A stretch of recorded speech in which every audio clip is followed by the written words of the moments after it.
Everyone, welcome to my channel.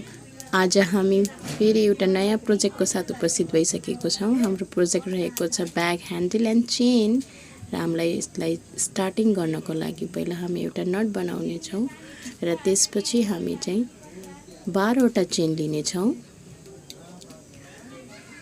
12 वटा chain हामी लिइसकेपछि र हामी अहिले 12 वटा चेन लिँदै छौँ र 12 वटा चेन हाम्रो कम्प्लिट भइसकेपछि हामी दुईटा चेन छोडेर त्यसलाई टक गर्ने छौँ र हामीले 12 वटा चेनलाई दुईटा चेन छोडेर हामीले टक गरिसक्यो। अब यसै क्रमलाई हामी चाहिँ दोहोऱ्याउने छौँ। जहाँसम्म हजुरलाई चेन को लेन्थ चाहिएको छ त्यति नै हामी गर्ने र फेरि पनि हामीले 12 वटा चेन लिएर दुईटा चेन छोडेर हामीले टक गरिसक्यो र फेरि पनि हामी 12 वटा चेन लिने र फेरि दुईटा चेन छोडेर यसलाई त्यहाँ टक गरिदिने। यसै गर्दाखेरि अब हजुरहरूलाई कतिको ठुलो चेन लिन मन लागेको छ, कतिको त्यसको लेन्थ कति राख्न मन लागेको छ त्यसै अनुसारले हामीले चाहिँ यो क्रम जारी नै गर्नेछौँ र हाम्रो हामीले लेन्थ अलि सानो नै लिएको छौँ। त्यही भएर र हामीले चाहिँ 12 वटा चेन लिँदै दुईटा चेन छोडेर टक गर्दा हाम्रो चाहिँ चेन यस प्रकार गोलो गरेर यस प्रकार देखिएको छ। हाम्रो चेन 12 वटा चेन लिँदै र 10 मा त्यसलाई टक गर्नेछौँ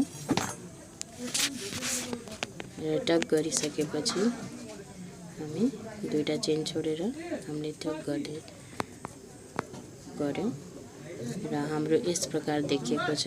यसरी गोलो गरेर देखिएको छ र हामीले यसलाई एउटा ब्यागको ह्यान्डलको रूपमा बनाउने छौँ र हाम्रो अहिलेको प्रोजेक्ट चाहिँ यस्तो देखिएको छ। यसको बेसिक यसरी देखिरहेको छ हाम्रो र यसपछि अब हामीले यसलाई ब्यागको ह्यान्डल बनाउनको लागि जहाँ गोलो छ त्यसैको भित्र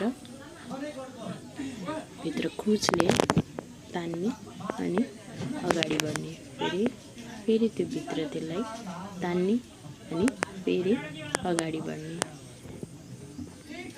फेरि नेक्स्टलाई हामी तान्ने छौँ र फेरि हामी अगाडि बढ्ने छौँ।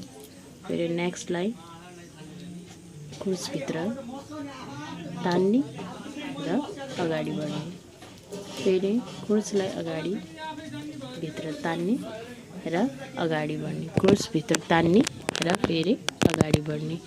यही क्रमलाई हामी जारी गर्नेछौँ जबसम्म हाम्रो यो चेन जबसम्म फिनिस हुँदैन तबसम्म हामीले यो क्रमलाई जारी नै गर्नेछौँ। हामीले लेन्थ सानो राखेको छौँ, त्यही भएर हाम्रो सानो चेन बनेको छ र फाइनल लुक देख्न सक्नुहुन्छ। हाम्रो यस्तो देखिएको छ। हाम्रो फाइनल लुक यसरी छ। यो देख्नुहुन्छ कति राम्रो, कति ब्युटिफुल, एकदमै राम्रो ब्याग ह्यान्डल चेन रहेको छ र यो चेन जता पनि युज गर्न सक्नुहुन्छ। Thank you for watching this video. आशा छ लाइक एन्ड सब्सक्राइब पनि गरिदिनुहुन्छ होला। धन्यवाद।